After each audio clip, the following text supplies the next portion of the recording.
Salam sejahtera, terima kasih karena bersama dengan saya di Nazilin Unity Channel. Saya jamin isu paling panas semalam ini akan menarik perhatian Anda semua. Ianya berkaitan dengan dapatan terbaru SPRM berkait dengan skandal. Wah, skandal apa? Skandal kapal perang Malaysia, yaitu kapal selam. Selama ini sudah hampir lama kita tak dengar cerita tentang isu kapal selam ini, yaitu Skropini. Wah, sejak kerajaan bertukar daripada kerajaan Perikatan Nasional, kerajaan pimpinan Ismail Sabri Yaakob, daripada Muhyiddin sampai Ismail Sabri Yaakob, cerita tentang kapal perang dan juga tentang kapal selam Skropini ini menjadi tular. Sejak akhir-akhir ini jarang sudah kita dengar. Rupa-rupanya itulah yang kita cakap, dalam diam bekerja.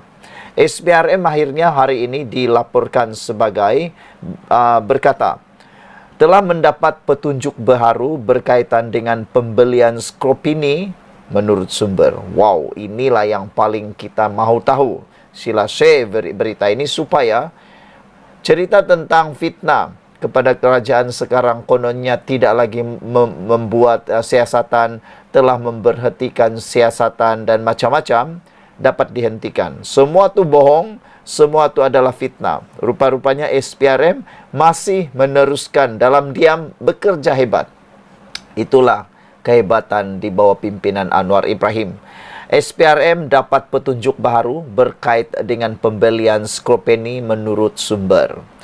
Siasatan kini tertumpu kepada penyelewengan sebanyak 42 juta ringgit, yaitu sebahagian daripada 530 juta ringgit yang dibayar dalam kontrak membekalkan perkhidmatan sokongan. Wow, ini bukan jumlah yang kecil, ini suatu jumlah besar, yaitu membabitkan nilai 42 juta ringgit daripada 530 juta ringgit yang dibayar dalam kontrak. Maksudnya 530 juta itu adalah jumlah, tapi yang telah diseleweng adalah sebanyak 42 juta ringgit menurut laporan ini.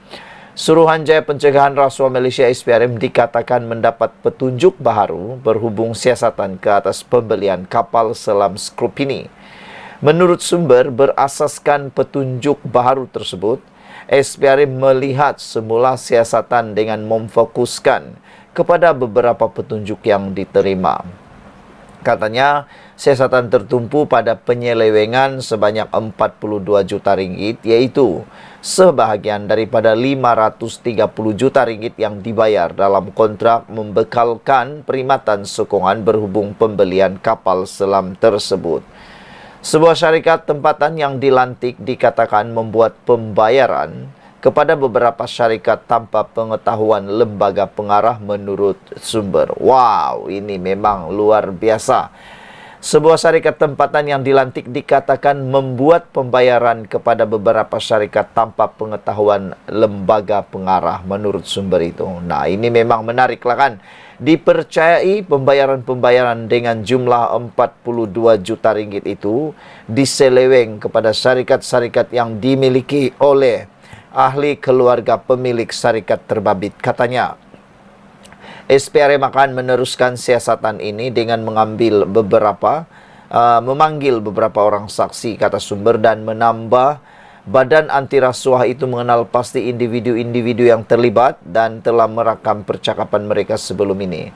Siasatan kes terhadap Skropini ini tidak pernah ditutup dan perkembangan ini akan memperlihatkan ianya akan diaktifkan semula berdasarkan penemuan baru, katanya. Ketua Pesuruhjaya SPRM Azam Baki pada April dilapor berkata, siasatan berhubung berkaitan pembelian kapal selam Skropini oleh Malaysia pada tahun 2002 masih berjalan. Beliau dipetik sebagai berkata, SPRM berhubung dengan pihak-pihak di luar negara bagi mendapatkan maklumat tentang beberapa transaksi. Pembelian dua kapal selam Perancis itu berlaku pada tahun 2002. Kapal Diraja Tunku Abdul Rahman dan Tun Razak masing-masing tiba di Malaysia pada September tahun 2009 dan Julai 2010. Wow, makin panas nih. Apapun kita ucapkan tahniah kepada SPRM atas kehebatan mereka meneruskan siasatan ini. Semoga kebenaran dapat kita tahu tak lama lagi. Salam sejahtera. Isu paling panas dalam Malaysia sekarang ini ialah berkait dengan sumbangan Tiger ataupun syarikat pengeluar arak yang sekarang ini menjadi kecaman ramai orang di media sosial maupun netizen. Ada orang yang tiba-tiba jadi agamawan, ada orang yang tiba-tiba jadi pakar arak, ada orang yang tiba-tiba jadi pakar perlembagaan, ada orang yang tiba-tiba jadi pakar macam-macam lah. Kalau sebelum ini mereka tak tahu pun apa itu Tiger, sekarang ini tiba-tiba pula tahu tentang Tiger. Yang lebih hairan, dulu tidak tahu tentang pekeliling dan macam-macam, sekarang pandai pula tentang pekeliling. Tapi semalam, apabila saya baca di dalam satu hantaran laporan, yaitu tajuk di Harapan Daily, tajuk itu kata, Perikatan Nasional tidak ikhlas di dalam menunggang isu arak tersebut. Karena dalam laporan itu kata, kenapa baru sekarang Perikatan Nasional bising? Sedangkan perbuatan menderma daripada kilang-kilang arak ini sudah pernah berlangsung dan sudah berlaku sejak puluhan tahun yang lepas. Sejak puluhan tahun yang lepas, kenapa waktu Perikatan Nasional menjadi kerajaan dulu 33 tahun, tiada pula mereka bising tentang ini?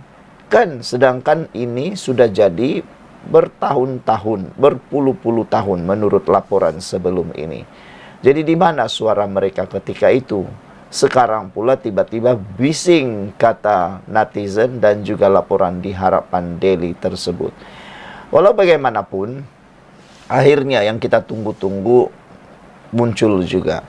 Jawaban daripada pihak berkuasa Malaysia. Paling tidak jawaban daripada timbalan Perdana Menteri, khususnya Zahid Hamidi yang mempunyai parti yang berasaskan Melayu Islam. Apa komen daripada Zahid Hamidi yang kita tunggu? Rupa-rupanya, kata Zahid Hamidi, syarikat minuman keras itu bukannya menderma pada sekolah. Dia tidak sumbang pada sekolah, tetapi syarikat minuman keras itu hanya menaja konsep tersebut. Jadi itu yang berlaku. Zahid Hamidi berkata wujud persepsi silap yang mendakwa syarikat minuman keras menyalurkan sumbangan kepada sekolah Cina. Wujud persepsi silap membabitkan dakwaan sebuah syarikat minuman keras menyalurkan dana kepada sebuah sekolah Cina di Selangor ketika kata timbalan Perdana Menteri Zahid Hamidi. Zahid berkata syarikat minuman keras itu hanya menaja penganjuran konsep amal dan bukannya sumbangan kepada sekolah berkenan lapor berita harian. Katanya, konsep amal itu dianjurkan Persatuan Ibu Bapa dan Guru PIBG sekolah berkenan dan lembaga pengelola sekolah. Dalam perkara ini, ia tidak pun menyebut tentang sumbangan daripada syarikat minuman keras kepada mana-mana sekolah sebagai benda persepsi yang wujud, kata beliau. Bas baru-baru ini mengkritik timbalan Menteri Perumahan dan Kerajaan Tempatan yang juga merupakan timbalan Zahid Hamidi, yaitu Aiman Atira Sabu, kerana menerima replika cek bernilai 3 juta ringgit yang mempunyai logo Tiger Beer di Majlis Pengumpulan Dana untuk SJK Cina Cimin di Sungai Pelek. Pada Isnin lalu, Kementerian Pendidikan berkata pihaknya sedang menyiasat laporan itu dan memberi peringatan kepada sekolah untuk mematuhi garis panduan yang dikeluarkan pada tahun 2018 yang melarang menerima sebarang sumbangan dari syarikat perjudian tembakau dan arak. Tiger Beer semalam menafikan ia membuat sebarang sumbangan kepada sekolah dan berkata peranannya hanya melibatkan persembahan artis dalam program Chinese Education Charity Concert CECC. Saudara, itulah dia keputusan atau pendedahan terkini berkaitan dengan sumbangan daripada syarikat arak tersebut. Syukurlah ada sudah mula pencerahan demi pencerahan yang dapat menjernihkan keadaan. Syarikat minuman keras Tajak Konset bukan sumbangan pada sekolah, kata Zahid Hamidi. Sekian untuk kali ini. Jangan lupa tinggalkan komen Anda, tekan butang subscribe. Bye-bye. Salam sejahtera. Sanusi, oh Sanusi. Kali ini Sanusi disekolahkan oleh Chow, yaitu Ketua Menteri Pulau Pinang. Chow kata kepada Sanusi, sila terima Pulau Pinang ialah negeri merdeka. Apa cerita ni sampai Chow, yaitu Ketua Menteri Pulau Pinang, mahu supaya Sanusi terima Pulau Pinang sebagai merdeka? Kalau isu ini difikir-fikirkan, adakah Sanusi pikir Pulau Pinang ini tidak merdeka?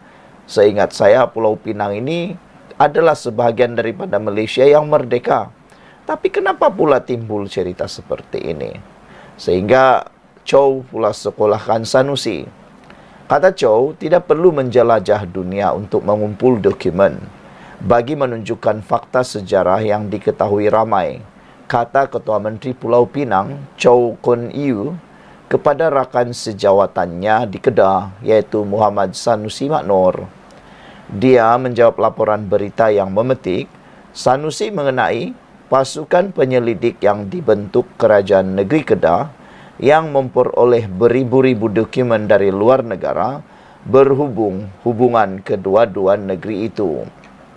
Kata beliau, kita tidak menafikan bahawa Pulau Pinang pernah menjadi sebahagian daripada Kedah suatu ketika dahulu. Kata beliau, sila terima bahawa Pulau Pinang adalah sebuah negeri yang merdeka dan kedudukannya dijamin oleh Perlembagaan Persekutuan. Tidak perlu anda pergi ke seluruh dunia untuk mengumpulkan 20,000 dokumen mengenai fakta sejarah yang diketahui ramai ini, kata Chow, menurut Buletin Mutiara. Menurut Sanusi, pasukan penyelidik sedang meneliti dokumen yang diperoleh daripada England, Belanda, Thailand dan Indonesia dan dijangka menyelesaikan kajiannya pada Disember. Dapat banyak dokumen, kata Sanusi. Saya difahamkan 20,000 dokumen sejarah, kebanyakannya tentang laporan daripada negeri-negeri selat kepada kerajaan British pada masa itu, tambahnya. Sanusi berkata penemuan itu akan membantu dalam membina kes berhubung status Pulau Pinang sebagai pajakan semasa pentadbiran kolonial British. Isu ini lama sudah dan tidak pernah duduk diam. Nanti mereka kata kita saja hendak duit percuma. Sedangkan bukan, kata Sanusi. Saya hendak jadikan perkara yang kita ungkap sejak ratusan tahun lalu lamanya sebagai fakta. Akhirnya kita kumpul semua bahan dan jelaskan kedudukan secara berfakta, katanya seperti dilapor media. Sanusi menambah bahawa dia sendiri telah mengkaji beberapa dokumen di British Library dan British National Archive, kata beliau. Saudara-saudara sekalian, perkara ini menarik perhatian ramai penganalisis politik dan pemerhati politik. Mereka kata, apalagi yang Sanusi nak buat nih? Ini seakan-akan seperti satu tindakan nak memecah belahkan apa yang sudah terbina di Malaysia. Dan kalau Sanusi kata itu adalah tindakan seakan-akan seperti mahu mendapat duit percuma, mungkin itu ada kebenarannya. Tapi pada pendapat ramai pemerhati politik, apalagi yang dicungkil-cungkil, kita ni dalam satu Malaysia. Apalagi yang dia tuntut-tuntut, kita ni dalam satu Malaysia. Kalau nak buat duit segera, kalau nak dapat peruntukan, kalau nak dapat duit tambahan dalam kerajaan negeri, buatlah kerja, cari pelaburan, bukannya nak pula menuntut daripada rakan sebelah, kata mereka. Jadi hari ini, begitu hebat dan beraninya, Chow, Ketua Menteri Pulau Pinang, sekolahkan Sanusi dengan arahan sila terima Pulau Pinang sebagai negeri merdeka. Sekian untuk kali ini, jangan lupa tinggalkan komen Anda. Bye-bye. Salam sejahtera. Baru-baru ini, tular satu lagi perkara yang paling menarik perhatian kita, yaitu Himpunan Anti Anwar, Himpunan Selamatkan Malaysia. Nak jadikan cerita, saya nak tanyalah, agak-agak apa yang mau diselamatkan untuk Malaysia itu? Himpunan Selamatkan Malaysia 2.0 tu himpunan untuk apa? Apa sebenarnya yang nak diselamatkan? Sehingga kalau masih ingat, baru-baru ni tular satu poster Himpunan Malaysia, Selamatkan Malaysia tu telah menjadi lawak jenaka, dikecam dan dipermainkan oleh netizen. Penyokong-penyokong Pakatan Harapan mengubah poster itu menjadi bukan Selamatkan Malaysia, tetapi selamatkan menantu, selamatkan tengkuk sendiri, selamatkan anak sendiri, dan selamatkan diri sendiri. Semua itu lah yang menjadi perhatian netizen. Kerana netizen minta senarai daripada penganjur Selamatkan Malaysia itu, apa yang nak diselamatkan. Mereka yang anti dengan Anwar nak diarah senaraikan apa yang mereka anti sangat dengan Anwar Ibrahim. Mereka diarah menyenaraikan apa yang nak diselamatkan sangat daripada Malaysia ni.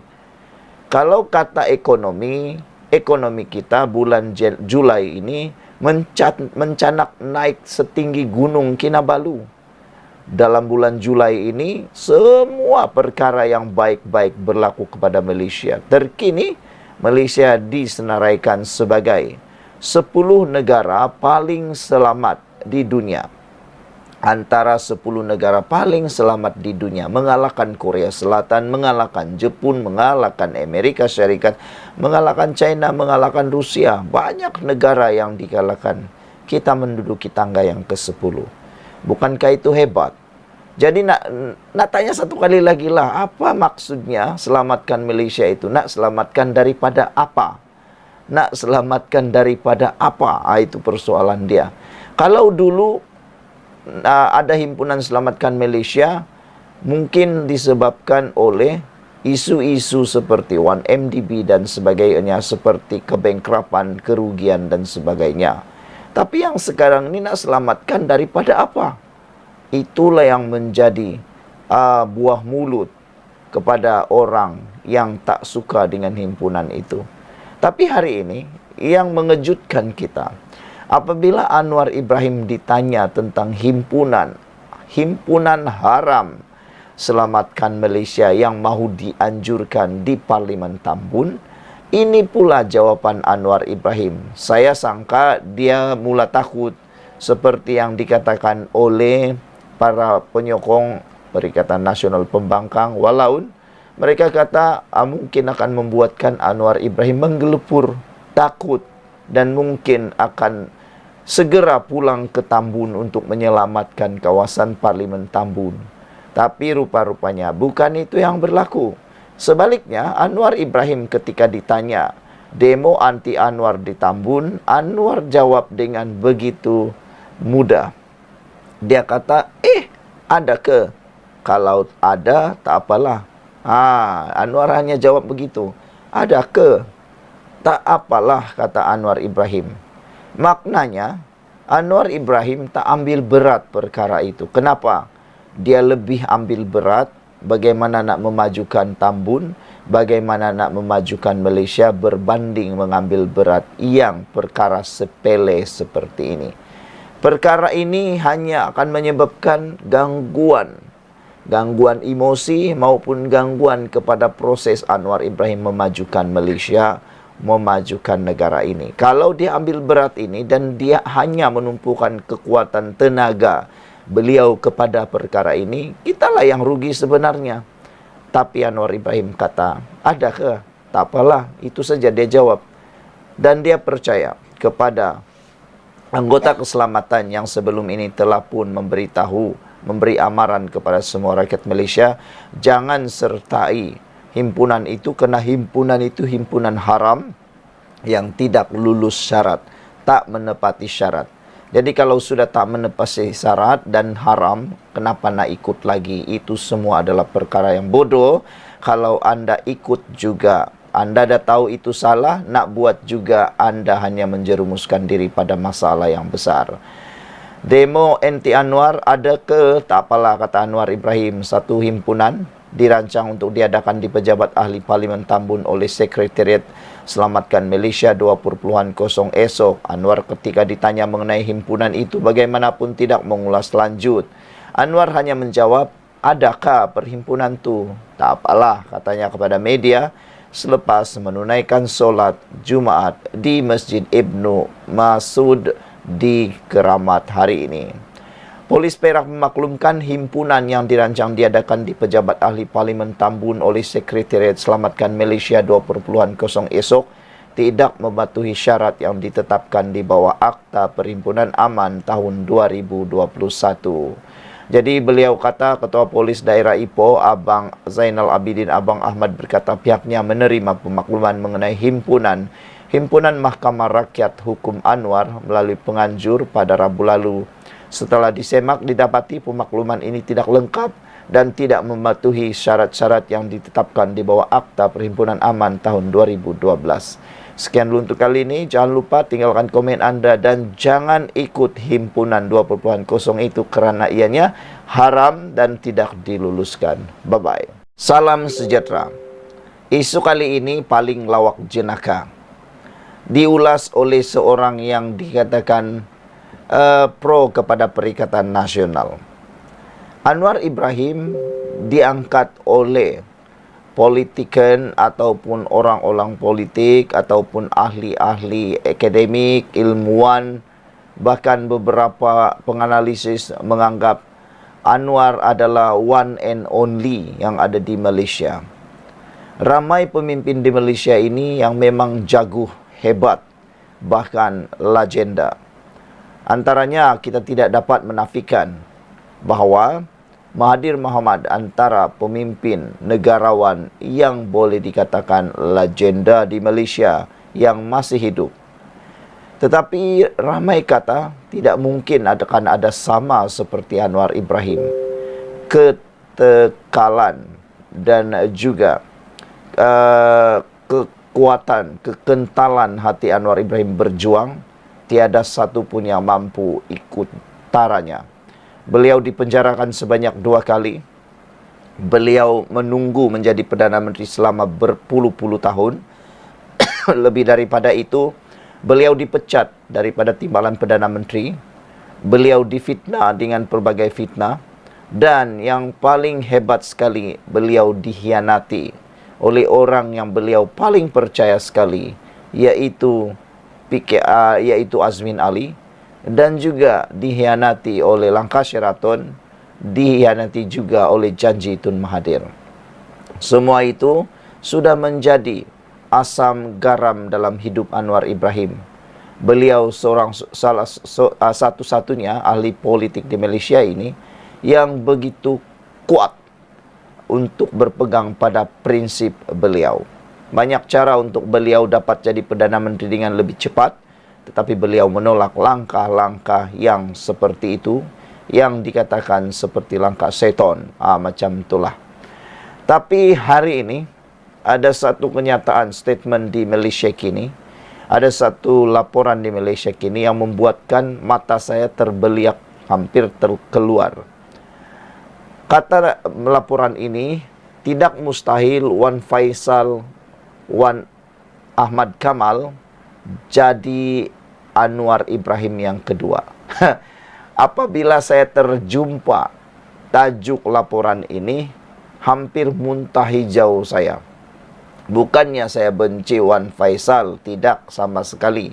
Saya suka dengan ahli politik ini yang penuh dengan kekuatan prinsip dan begitu hebat untuk menonjolkan diri. Beliau ini seperti wira di dalam Perikatan Nasional. Tetapi jika dijadikan beliau seperti Anwar Ibrahim yang kedua, jauh sekali. Tidak sama-sama sekali. Tiada persamaan sama sekali. Ianya seperti bulan dengan bumi, bintang dengan bumi. Mengapa saya katakan seperti itu? Kerana beberapa komen daripada netizen semuanya sependapat dengan ramai penganalisis politik bebas. Antaranya Black Zebra kata, pemimpin yang sesuai dengan negara yang punya masyarakat majmuk seperti Malaysia adalah pemimpin yang dapat satukan pelbagai bangsa dan negara ini. Jujur, berlaku adil kepada semua kaum, mempunyai ciri-ciri patriotik, yaitu pentingkan agama, bangsa dan negara. Tunjuk surat palsu, fitnah terhadap pihak lawan untuk mendapat ganjaran politik diri sendiri. Sampai hari ini, apakah cadangan yang membina untuk bina masyarakat dan ekonomi negara dan lain-lain daripada mula sampai hari ini? Kita hanya nampak dia cuba pecah belahkan negara dengan isu agama dan bangsa dan negara. Inikah ciri-ciri sebagai pemimpin negara yang dipilih oleh penganalisis politik kangkong ini, katanya. Jadi itu, adakah perkara itu memenuhi apa yang dikatakan Anwar Ibrahim kedua tersebut?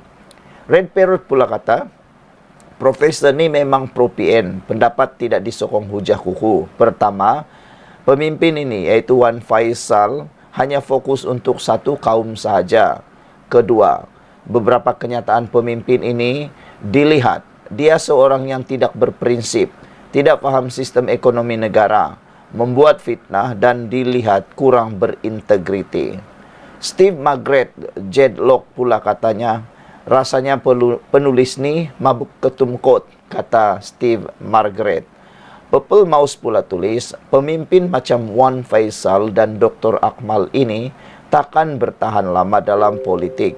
Idea bernas tak ada kecuali menyalahkan orang lain. Pink Merlin pula kata, saya tak berkenan pemimpin muda seperti ini merujuk kepada Wan Faisal. Tin kosong. Seperti tin kosong, katanya, tiada kesamaan dengan pimpinan seperti Anwar Ibrahim. Nokta. Pepel Tetel pula kata, jauhi orang ini kerana sentiasa berhujah macam budak yang tak dakal. Tiada isu yang pernah dibawa membawa kebaikan untuk rakyat, malah sebaliknya, kata Pepel Tetel. Anak JB kata, antara karya Wan Faisal yang paling pandai ialah menyuruh kerajaan mencetak lebih duit atau lebih wang tunai tanpa menghirau inflasi dan hyperinflasi. Dia menyuruh pengikutnya mendapat sokongan, you scratch me back, I scratch you back, kata dia. Purple Mouse pula kata, hebat. Macam manapun, bila berada di parti yang bersifat pembangkang, agak sukar menonjolkan bakat untuk mentadbir negara. Sokongan politik asas pasang surut. Ada pasang surut. Mungkin untuk beberapa tahun ini, sokongan Melayu kepada Perikatan Nasional tinggi, tapi tak mampu membentuk kerajaan.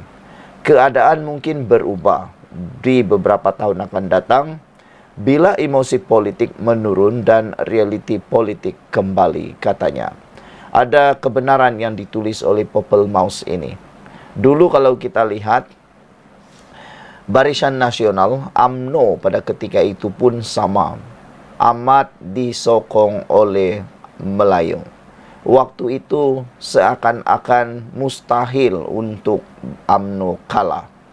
Pada waktu itu, siapa saja calon yang penting namanya UMNO pasti menang. Disangkakan ianya berterusan sehingga ke petang. Rupa-rupanya baru tengah hari sudah hujan. Rupa-rupanya baru tengah hari sudah hujan. Yang disangkakan itu akan berterusan sampai kiamat, rupa-rupanya tidak berterusan sampai kiamat. Akhirnya, UMNO kalah dan mula kehilangan sokongan daripada Melayu. Makna kata, sekarang ini Perikatan Nasional pun boleh melalui perkara tersebut. Jadi, adakah benar Wan Faisal ini adalah menjadi Anwar yang kedua? Ramai yang tak setuju, saya pun tak setuju. Kita jumpa lagi. Bye-bye.